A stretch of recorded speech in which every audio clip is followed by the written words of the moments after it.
À Bridgehampton, nous arrivons maintenant dans l'institution pour bien déjeuner.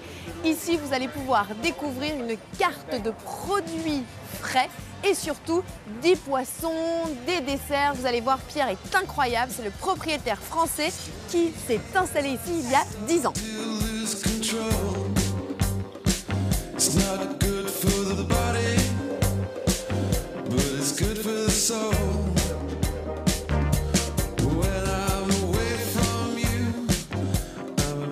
Pierre, explique-moi un petit peu déjà pourquoi tu as choisi d'ouvrir ton restaurant à Bridgehampton. Ah, ça, c'est une longue histoire. Enfin, c'est pas une longue histoire, mais je vais la faire courte. J'ai passé 20 ans à Manhattan où je faisais de la vente en gros de pâtisserie pour les hôtels et les restaurants, parce que c'est mon métier, mes parents. Pierre, chef pâtissier depuis 5 générations quand même. Ça remonte à 1820, dis donc.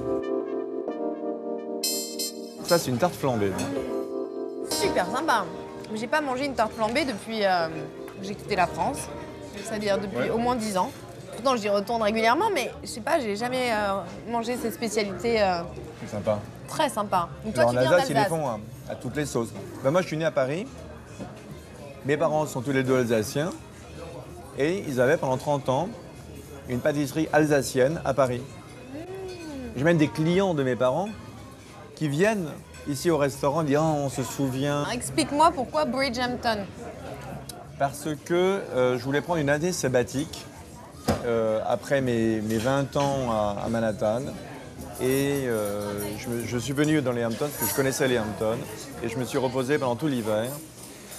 Et je me suis très vite ennuyé. Et j'ai entendu parler de ce restaurant qui était à vendre. Et voilà, l'aventure a commencé. Génial. Et donc je suis passé de la vente en gros de pâtisserie à la restauration, qui est un métier que je connaissais déjà. Et je suis passé de l'autre côté de la barrière, et c'est une très très belle expérience. Maintenant, c'est une spécialité de la maison. Là, c'est le lobster fricassé.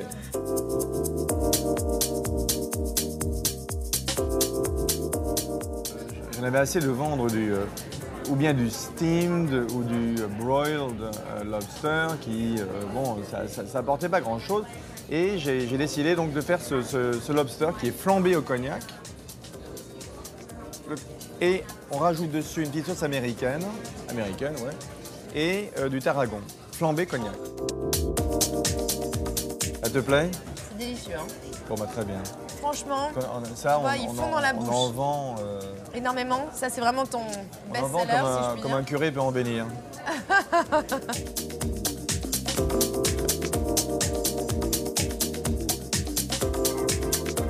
Dis-moi une chose, c'est une très bonne mine. Merci. Où est-ce que tu vas à la plage ici? Alors, j'ai quelques plages que j'aime beaucoup. Enfin, il y en a deux. Si ça ne te dérange pas de les partager avec nous. Je partage un secret. C'est une qui s'appelle Gibson et l'autre qui s'appelle Peter Pound. Mais alors, j'espère que ce ne sont pas des plages privées où tu ne peux y accéder ou en tout cas laisser ta voiture seulement si tu as un permis, parce que c'est un peu le problème des Hamptons. Tu as des plages publiques quand même? Parce qu'à la fois c'est bien et en même temps... Toutes les plages sont publiques. D'accord. Sauf que pour y aller, pour y accéder, il faut un permis pour se garer. Mais le permis, tu l'as que si tu as une maison ici. Oui. Donc que si tu es résident. Maintenant, si tu n'es pas résident, tu es de passage. Il y a des plages qui ont des grands parkings. Et tu te retrouves un peu comme sur les plages en France où les gens sont les uns au-dessus des autres. C'est ma serviette, non, c'est la tienne. Enfin, voilà. D'accord. J'exagère, mais pas tellement. Il y a d'autres plages qui sont publiques, mais avec des accès parking difficiles. Et où ça limite effectivement le nombre de gens qui sont sur les plages. Et c'est le côté un peu élitiste de l'argent. Mais il faut reconnaître qu'avoir une plage avoir l'accès à une plage où il y a peu de gens, Ouais. en plein milieu de la saison, c'est quand même sympa.